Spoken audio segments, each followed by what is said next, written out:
Salut à tous, bienvenue dans The Sustainability Society, un programme qui vous propose d'entendre la voix de ceux qui allient performance et durabilité. Un programme soutenu par TF1 Publicité, avec pour partenaire média The Media Leader 100% Média et pour partenaire opérationnel CheckSup. Ce contenu est accessible également en podcast sur les principales plateformes d'écoute. Aujourd'hui, nous plongeons dans un sujet passionnant et crucial, la performance durable du digital. Nous allons voir pourquoi la transition écologique dans le secteur de la publicité digitale est essentielle, comment mesurer et réduire l'empreinte carbone des campagnes digitales et enfin, comment les annonceurs peuvent favoriser la durabilité dans leurs achats publicitaires digitaux. Pour aller plus loin, nous discuterons également des pistes de réflexion pour une responsabilité accrue du secteur. Nous aurons pour invités Mehdi Lagdar de CDS et Sébastien Granet de TF1 Publicité. Préparez-vous à une discussion riche et éclairante.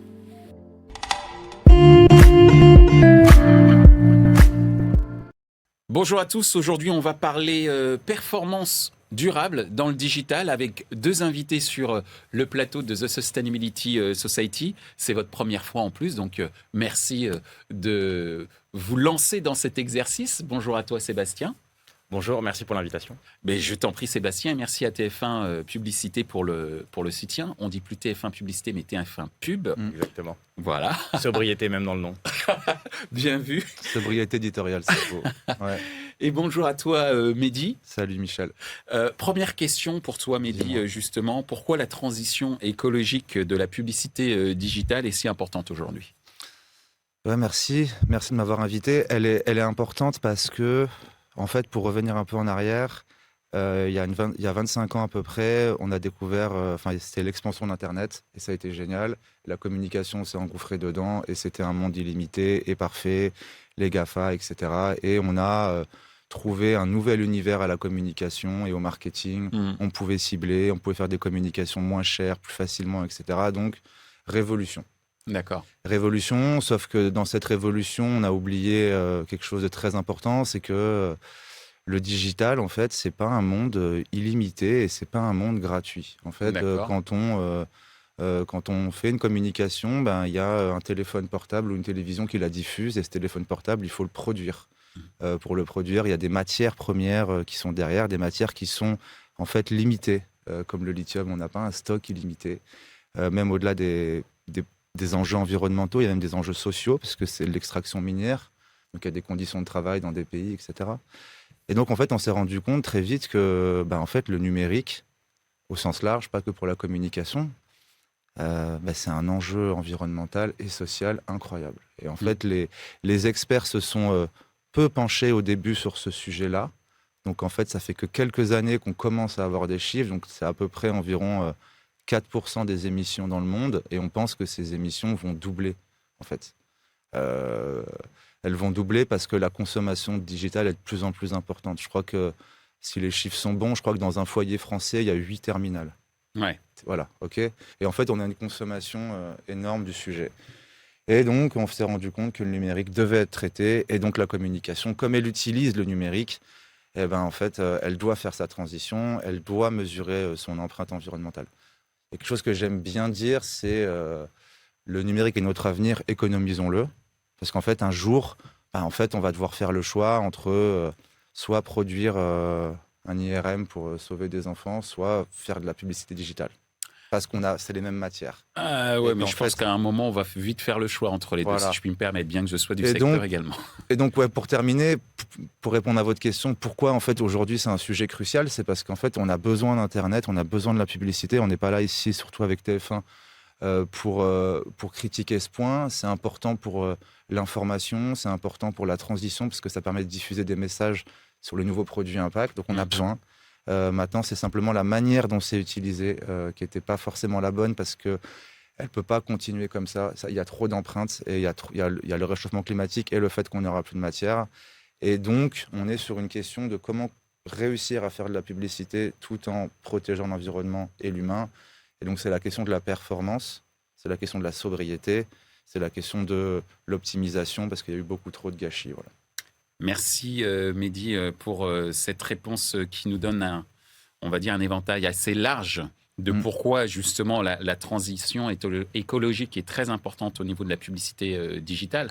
Et du point de vue de TF1 Pub, pourquoi c'est si important aujourd'hui de travailler sur des solutions autour de la transition écologique de la publicité digitale? Alors, en 2024, pour effectivement la régie de TF1, mesurer de manière systématique l'empreinte carbone des campagnes de nos clients et leur offrir des solutions pour réduire ces impacts, c'est un enjeu qui est absolument crucial pour nous, pour nos équipes, et qui s'inscrit dans notre feuille de route RSE.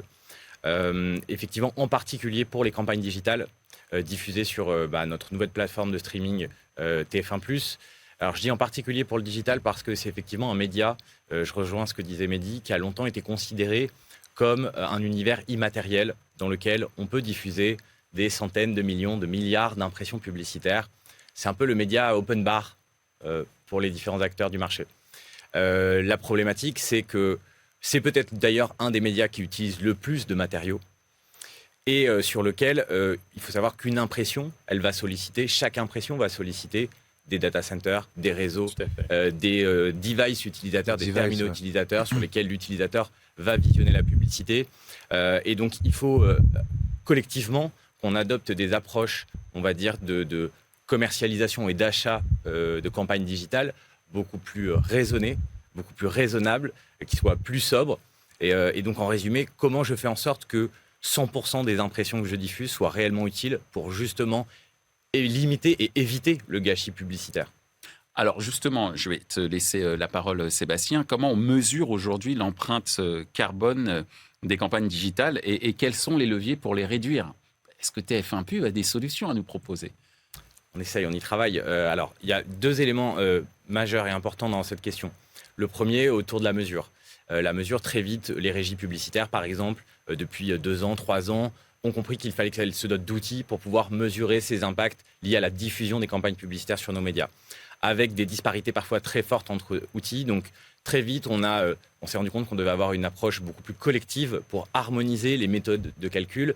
C'est notamment ce qu'a fait le SRI, le syndicat des régies Internet, donc, au travers de nos interpros, on a pu collaborer pour développer des méthodologies communes, harmonisées, qui soient les mêmes pour tous, pour qu'on ait derrière une mesure qui soit fiable. Pourquoi c'est important d'avoir une mesure fiable? C'est que si je veux mesurer là où je vais et quels sont mes leviers de réduction, il faut que je puisse mesurer concrètement de bout en bout ce qui se passe. Bien sûr. Et donc ça, le SRI a fait ce gros travail qui a abouti à la publication de référentiels qui sont open source et qui d'ailleurs sont utilisés maintenant dans la majorité des outils de mesure carbone des différents acteurs du marché. Et d'ailleurs, on peut se féliciter puisque ces référentiels vont peut-être devenir des normes internationales. On est en avance en France sur la mesure carbone et typiquement le SRI travaille avec le GARM, qui est l'alliance d'annonceurs, d'agences et de régies, pour développer des normes internationales qui sont d'ailleurs très attendues par les annonceurs. Et le deuxième sujet, donc là on a parlé de la mesure, le deuxième sujet, l'empreinte carbone de ma campagne, elle fait X tonnes de CO2, so what, j'en fais quoi? Comment je réduis cet impact? Et donc pour ça, on a, après plusieurs mois de travaux, publié un guide low carbone qui permet à nos clients de repérer, d'identifier quels sont les paramètres qui influencent l'empreinte carbone d'une campagne. Nous, on en comptabilise 18 sur lesquels on peut jouer, sur lesquels on peut faire des optimisations pour réduire ces impacts-là. On le fait en miroir avec des offres low carbone qui justement permettent d'optimiser ces paramètres et qui, pour l'annonceur, au final, permettent des gains allant jusqu'à 32% de réduction des émissions carbone de leur campagne. C'est jouer, par exemple, sur les devices de diffusion, privilégier des écrans qui ont le moins d'impact possible à la seconde de visionnage. Exemple, le smartphone, l'écran de télé, la CTV. C'est aller surpresser ou en tout cas favoriser la diffusion d'une campagne auprès d'internautes qui vont lire le contenu à partir d'une connexion fixe, Wi-Fi, versus 3G, 4G, qui est plus émettrice de CO2. Ou bien comment j'optimise le ciblage de ma campagne. Optimiser le ciblage de sa campagne, c'est éviter la déperdition et justement de diffuser des millions d'impressions qui seront adressées à des gens qui ne seront jamais consommateurs de mon produit ou de mon service. Et pour terminer peut-être sur la question des solutions, au-delà des offres low carbone qui sont des cadres de diffusion, on va dire, bas carbone volontaires pour nos clients, qui sont gratuits d'ailleurs, qui n'ont pas de surcoût, qui s'adressent à tout type d'annonceurs, tout type de secteur, on a développé une solution basée sur l'intelligence artificielle qui joue sur un des 18 paramètres que j'ai évoqués, puisqu'aujourd'hui, pour diffuser une campagne publicitaire, j'ai besoin de beaucoup d'énergie, d'électricité pour utiliser les data centers, les réseaux, les serveurs, les écrans de l'utilisateur final. Comment on peut réduire l'impact de cette énergie? Puisqu'il faut savoir qu'aujourd'hui, une impression, en fonction du moment de l'heure de diffusion, du jour de diffusion, elle n'aura pas le même impact carbone. Pour le même format, un format à 20 secondes par exemple, qui a le même poids de fichier, je vais avoir des variations. Pourquoi? Parce que les émissions de CO2 de la production électrique en France, elles varient tous les jours en fonction de la demande. Si la demande est forte, on fait davantage appel aux énergies carbonées, le gaz, le fioul, le charbon. À l'inverse, quand la demande est plus faible, on fait davantage appel à des énergies non carbonées qui ne rejettent pas de CO2 dans l'atmosphère, en tout cas en phase de production, qui sont le nucléaire, les énergies renouvelables. Et donc c'est une première mondiale à notre sens. On a réussi à connecter les données de RTE qui nous fournissent tous les jours les émissions de CO2 de la production électrique en France avec notre planning digital, l'ad-serving des campagnes. Et on module la pression publicitaire en fonction de ces données-là. Donc l'idée, c'est pas de dire à nos clients, on va diffuser vos campagnes que la nuit et le dimanche, mais c'est plutôt de se dire, à chaque instant, H24, 365 jours par an, je peux moduler l'inventaire publicitaire et donc passer d'une tranche horaire à une autre, par exemple, ce qui n'impacte pas le reach des campagnes pour les annonceurs, mais ce qui permet, selon nos estimations, là sur l'année 2024, de pouvoir économiser 4% de l'impact carbone de l'électricité utilisée pour diffuser l'intégralité des impressions qu'on diffuse sur TF1+. Donc une solution d'optimisation, non pas des revenus publicitaires, mais de l'impact carbone publicitaire. Exactement. Et est-ce que ça veut dire, par exemple, que si je suis un annonceur ou une agence, TF1 va m'indiquer quels sont les types de produits publicitaires à privilégier si on veut avoir moins d'empreinte carbone? Tout à fait. Alors, nos équipes commerciales sont formées justement pour expliquer ça à nos clients, leur montrer que ces cadres de diffusion low carbone n'auront pas d'impact sur la performance de leur campagne publicitaire, qu'elles n'auront pas de surcoût et qu'elles s'adaptent au cadre d'un maximum de campagnes qui sont diffusées aujourd'hui en digital. Donc, c'est tout l'enjeu, c'est essayer de convaincre un maximum de clients. On espère qu'en 2024, on ait un volume de clients très important qui optimise ces différents paramètres. Et pour la dernière solution que j'ai évoquée, qu'on appelle Autopilote Carbone, connectée aux données d'RTE, là, elle va s'appliquer systématiquement à l'ensemble de notre inventaire. Donc, pour tous les clients qui nous le demandent ou non, nous, on a la possibilité de jouer sur la modulation d'inventaire. C'est ce qu'on va faire systématiquement, là, dès le mois de janvier 2024. Merci Sébastien pour toutes ces précisions et l'évocation de toutes ces innovations. De ton point de vue, Mehdi, comment on mesure l'empreinte carbone des campagnes digitales et quels seraient les leviers pour les réduire? Il y en a plein. Ce serait super d'avoir un petit bouton. D'avoir un bouton genre low carbone et plus tu appuies, moins il y a de carbone. Non, mais c'est hyper important ce que tu viens de dire, Sébastien. Je pense qu'instaurer les heures creuses, en fait, c'est brillant cette idée parce que le premier sujet, c'est de revenir à des choses essentielles, à savoir le bon sens, en fait. C'est vrai qu'en fait, on sait très bien qu'il y a une crise énergétique aujourd'hui. Donc l'énergie, voilà, c'est notre avenir, il faut l'économiser. C'est pareil pour la communication. Et cette idée, en fait, elle est vieille comme le monde. C'est vraiment juste éviter les goulets d'étranglement, se partager intelligemment les choses. Donc, premièrement, comment on fait? On revient à du bon sens. Le bon sens, ça veut dire ce que tu viens de dire. Ça veut dire, en fait, un concept qui est hyper important, c'est le carbone évité. En fait, par exemple, les entreprises qui font des mobilités durables, qui vont faire des vélos, etc., en fait, elles évitent du carbone. Donc, en fait, réussir pour une régie ou un annonceur à penser un plan média intelligent et pas diffuser des choses qui ne vont pas être vues, c'est du carbone évité. C'est juste éviter de produire... c'est comme dans l'alimentaire, je crois, il y a un tiers de la production alimentaire mondiale qui est gaspillée. C'est énorme. Voilà. C'est catastrophique. Et je pense que dans un monde avec de la famine, dans un monde inégalitaire, c'est catastrophique. Et je pense que la production et la diffusion publicitaire gaspillée, c'est au moins 30%. J'en sais rien, mais je pense que c'est ça. Voilà, donc c'est que du basique, c'est juste... c'est quoi mon objectif? Je dois passer un message, je dois produire un message, je dois diffuser un message. Je vais le faire de façon juste intelligente en fonction de mes ressources. Deuxième sujet important, je vais y revenir, c'est très bien que tu cites le syndicat des régies Internet et pour tout le boulot qu'ils ont fait. Je vais citer le SRI, je vais citer l'Union des marques qui font un travail énorme, parce qu'ils ont propulsé le travail du SRI au-delà du digital sur tous les médias, même l'événementiel, même la télé, pour en fait faire quelque chose de philosophique, à savoir créer un bien commun. Parce qu'en fait, on a besoin de ça. On a besoin d'universalité. on a besoin de partager ensemble des référentiels de calcul. Donc aujourd'hui, le référentiel de calcul pour le digital, c'est terminal à 80% de l'impact, serveur et réseau, et ensuite des bases de données et des méthodes.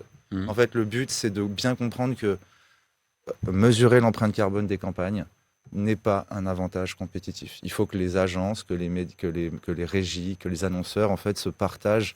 C'est au même titre que les voitures, aujourd'hui, elles ont toutes des ceintures de sécurité. C'est pas un avantage, c'est juste que voilà, il faut faire comme ça. Donc en fait, le deuxième sujet pour apprendre à réduire et mesurer, comme vous me posez la question, c'est juste de se partager l'information et de travailler en équipe. Ouais. Voilà, c'est philosophique. Et là, par exemple, il faut bien comprendre que le bilan carbone, c'est une méthode qui a été co-construite par Jean Covici avec le soutien de l'ADEME et qui a été mise en open source par Carbon Cart et le Shift Project pour que l'ensemble de l'humanité puisse évoluer là-dessus. Donc je trouve super que la France, que le secteur de la communication, parce qu'on a vachement de mal, je trouve, en France, à dire qu'on fait les choses bien, et la com passe son temps à s'auto-flageller, mais il faut savoir que le secteur de la communication en France, je pense, est peut-être le plus évolué au monde, que l'interprofession est au front sur le sujet, et qu'il y a des acteurs comme Orange, SNCF, la Banque Postale, qui sont hyper avancés, TF1, sur le sujet. Donc une réflexion intellectuelle et philosophique sur ce que ça veut dire en fait notre métier. Et troisièmement, je voulais en parler, c'est je crois que en fait derrière on parle d'énergie. Donc qu'est-ce que l'énergie? Derrière on parle de qu'est-ce qu'un terminal, qu'est-ce qu'une batterie. Je pense que le plus important et ce qui bloque, c'est qu'en fait on n'est pas assez formé sur en fait le modèle de production du numérique et comment ça fonctionne. Alors qu'en fait, on en fait tous les jours et qu'on a appris à faire des choses incroyables. Moi, souvent, ce que je dis, on en parlait avec Sébastien, mais je pense que programmer une campagne en digital, en programmatique, comprendre comment fonctionne une DSP, un DMP, c'est beaucoup plus compliqué que comprendre le carbone. Mais bizarrement, le carbone, quand on en parle, de lithium, etc. Donc, je pense qu'il faut que les gens comprennent et qu'on se rappelle ce que ça veut dire, même ce micro, comment il est fait, en fait, et revenir à des essentiels et du coup se former, s'intéresser, parce que c'est hyper intéressant. Merci Mehdi. Alors la prochaine question, au-delà des régies, pour toi Sébastien, comment les annonceurs peuvent agir? Alors Mehdi évoquait à l'instant le bon sens et le fameux carbone évité en prenant l'exemple des vélos par exemple. Aujourd'hui Sébastien, au-delà des régies, comment les annonceurs peuvent agir? Alors, très bonne question et j'adhère pleinement à ce que vient de dire Mehdi, notamment sur la notion de collaboration. Effectivement, tous les travaux nous, qu'on a menés, alors y compris sur le développement d'outils de mesure carbone, mais je parlais du guide low carbone qui est disponible en open source, c'est de partager aussi avec les autres parties prenantes de notre secteur d'activité nos avancées, nos travaux, les solutions qu'on peut imaginer. Parce que depuis le début, on sait que la transition écologique, c'est pas un sujet de compétition commerciale, c'est un sujet de coopétition. Il faut qu'on puisse collaborer ensemble pour obtenir des résultats tangibles demain. Le public, le grand public, les annonceurs, tout le monde nous attend sur le sujet. Deuxième point, je suis totalement d'accord avec la notion de bon sens. On a parfois perdu du bon sens, notamment dans l'univers du digital. Le bon sens, au-delà de ce que TF1 peut faire sur des offres low carbone, etc., finalement, c'est pour les annonceurs remonter en exigence sur ce qu'ils vont demander à leurs prestataires, à leurs partenaires, sur l'efficacité de leur campagne. C'est-à-dire que si une campagne est efficace d'un point de vue publicitaire, déjà, d'ores et déjà, je vais améliorer la performance environnementale de ma campagne. D'accord. Pour nous, il y a 5 critères, on va dire qu'un annonceur sur lesquels il doit être vigilant et sur lesquels il doit avoir une exigence au plus haut niveau. Le premier, c'est le fait que sa publicité soit réellement vue par un humain. Alors, ça prête à sourire, mais aujourd'hui, la fraude représente 100 milliards de dollars dans l'univers digital aujourd'hui à l'international. D'ailleurs, il y a des solutions simples pour contrôler la fraude et il faut aussi être diffusé sur des écosystèmes qui sont sécurisés. Deuxième enjeu, c'est est-ce que ma publicité sera réellement visible ? Encore aujourd'hui, un contact digital démarre à partir de 50% du player visible pour l'internaute. 50% du player visible, est-ce qu'on peut considérer que ça va être efficace pour l'utilisateur derrière? Pourtant, j'ai sollicité tous les matériaux qu'on a évoqués, tous les supports pour adresser cette publicité. Et d'ailleurs, si je faisais le comparatif avec d'autres médias, si je suis un afficheur et que je découpe la moitié des affiches de mes clients ne vont pas être vraiment très contents. C'est clair. Voilà. Troisième élément de vigilance pour éviter la déperdition, pour éviter le gâchis, c'est de le faire aussi sur des écosystèmes de diffusion de qualité. Éviter les sites sapin de Noël. Et on en voit tous sur nos smartphones quand on ouvre les applications où vous allez voir certes un format pub qui est considéré comme visible, mais mélangé avec 5, 6, 7 autres formats publicitaires. Est-ce qu'il y aura de l'attention sur ce format ? On est convaincu que ce ne sera pas le cas. Quatrième élément, c'est est-ce que ma publicité, notamment quand on parle de vidéo, sera vue dans son intégralité ? Aujourd'hui, en moyenne, les taux de complétion qu'on peut constater au global, parfois frôlent les 70-80%. C'est-à-dire que vous avez 30, 40, 50% des durées de spots publicitaires qui sont produites pour rien et diffusées pour rien. Pourtant, il y a bien eu les appels réseau, etc., qui ont été faits. Pareil, de la même manière, si je vous tends un flyer, que je vous l'enlève au bout de 8 secondes, vous allez me dire, moi, je ne vais pas travailler avec ce prestataire. L'utilisateur n'aura pas eu le temps de lire tout mon message.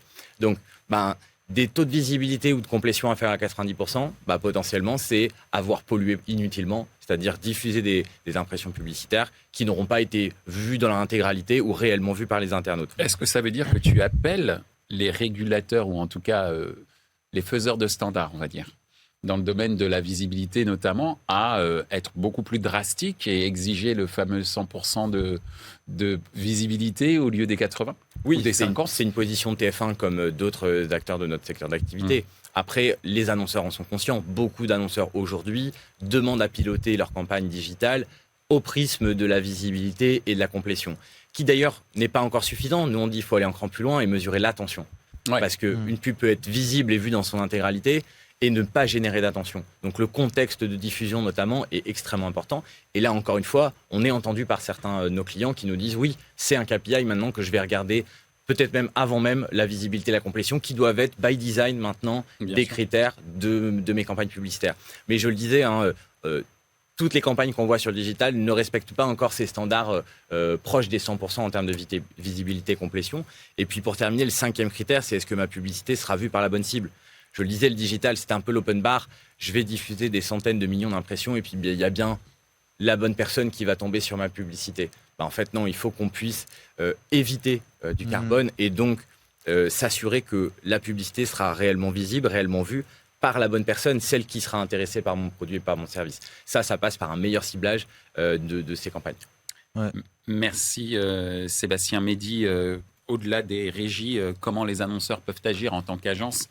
J'imagine que CDS a énormément de solutions à proposer pour les annonceurs.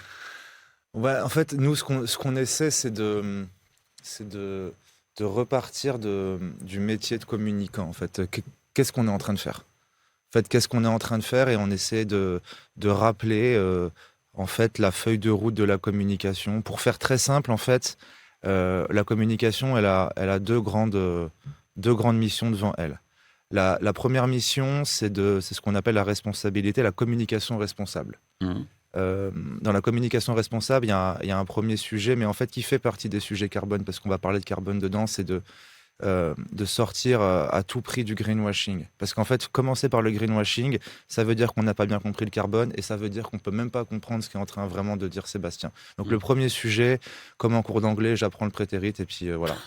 Donc okay, j'apprends à parler de carbone, j'apprends ma grammaire, j'apprends ce que ça veut dire carbone évité, je comprends pourquoi l'ADEME se bat contre la compensation carbone.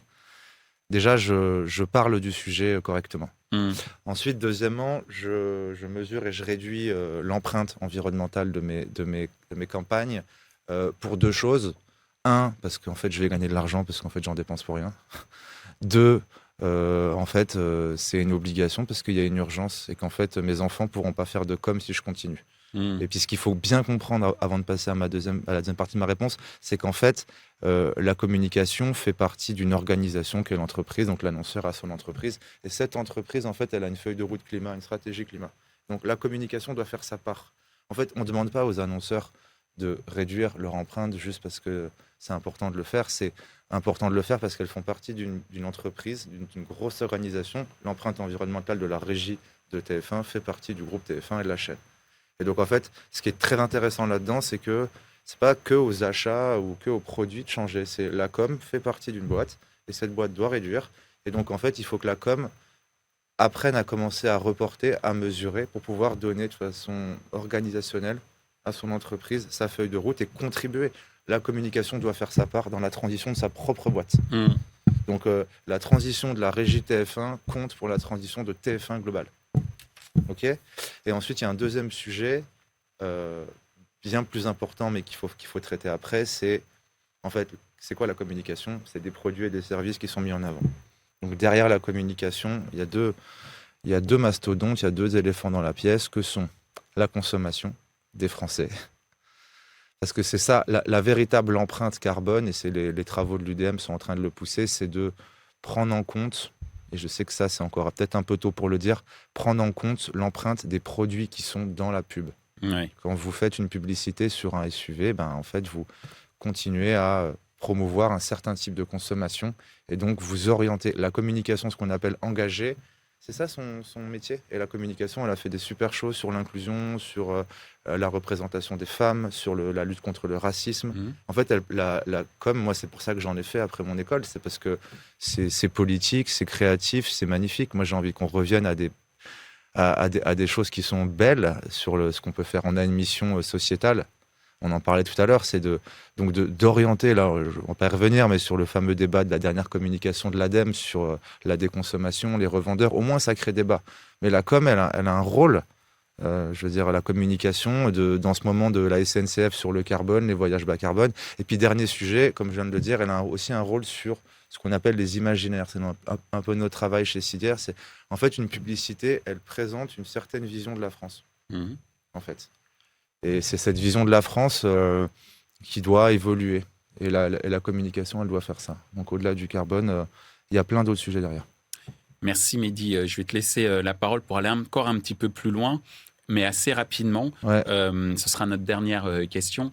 Quelles sont les pistes de réflexion que peuvent s'approprier les acteurs du digital pour justement aller plus en avant sur cette amélioration cette diminution plutôt de l'empreinte carbone et créer cette fameuse performance durable du digital?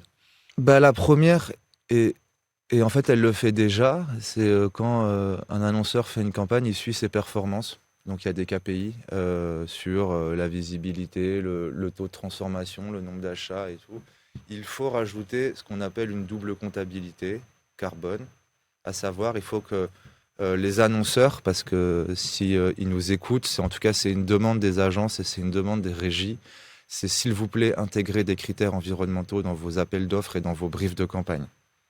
En fait, parce que c'est les annonceurs qui sont ceux qui lancent en fait les campagnes. Sans eux, il n'y a pas de campagne.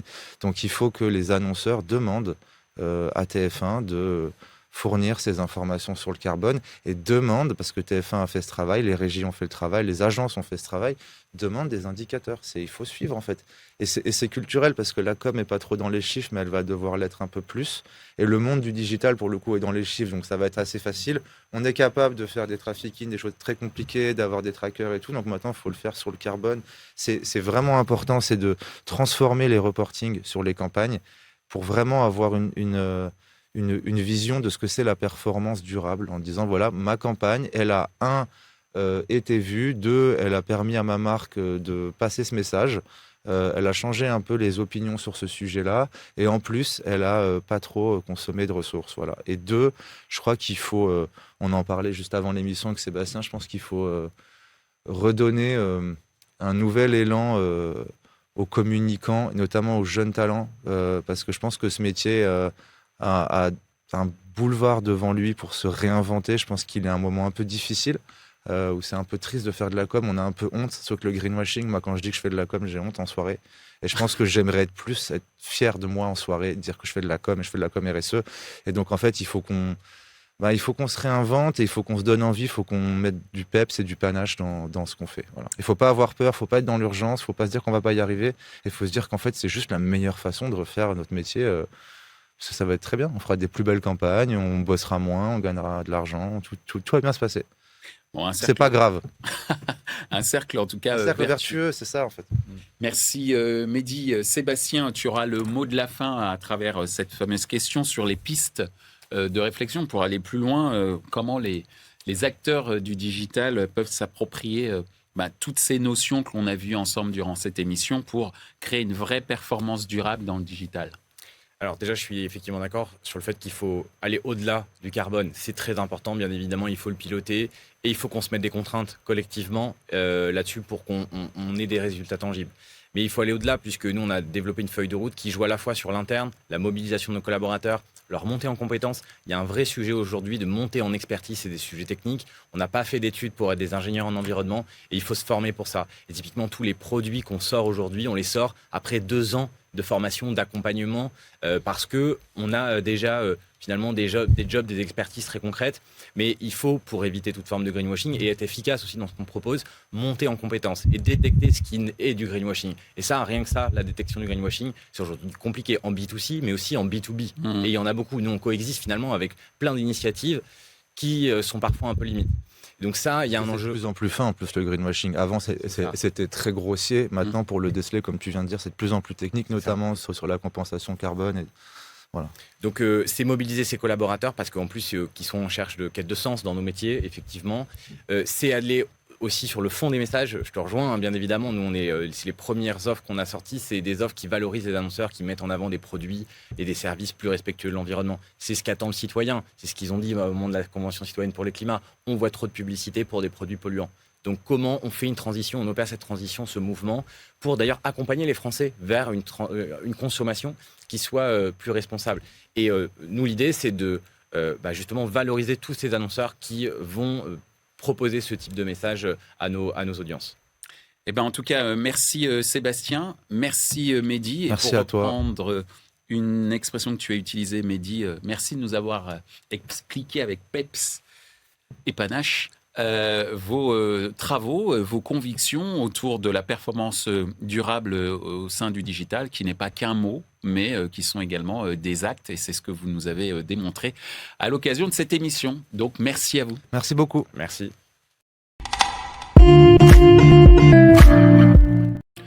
Ainsi s'achève cette émission consacrée à la performance durable du digital. Ce contenu est accessible en podcast sur les principales plateformes d'écoute. Merci à TF1 pour leur soutien. Merci à notre partenaire média, The Media Leader 100% Média, et à notre partenaire opérationnel pour la traduction et le sous-titrage via intelligence artificielle, CheckSub.